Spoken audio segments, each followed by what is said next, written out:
Next speaker is Lee Carter. Mr. Carter.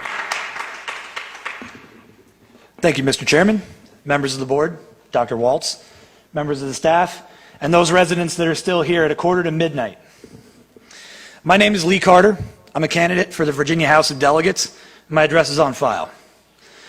As you're all aware, the business of running a school system is often one of compromise.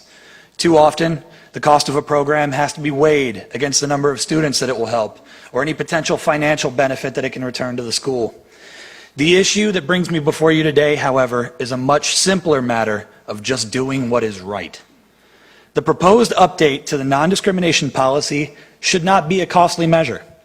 It won't lead to bickering about which school should receive what funding.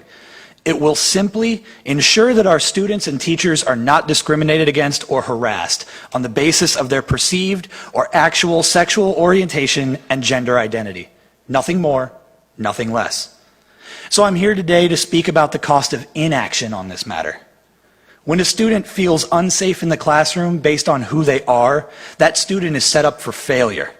It is more difficult to concentrate, more difficult to learn, and more difficult to perform in assignments and tests.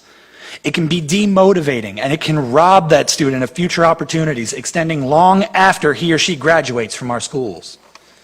When a parent feels that their child feels unsafe, that parent is unlikely to remain here.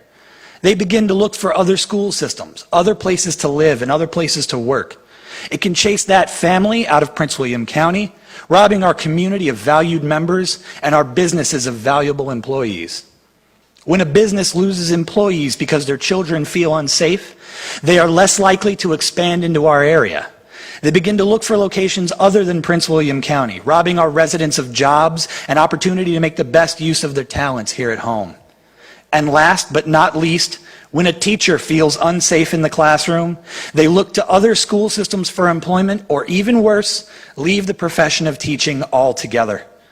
When that happens, we rob all our students of the opportunity to learn and grow under the care and guidance of that dedicated professional.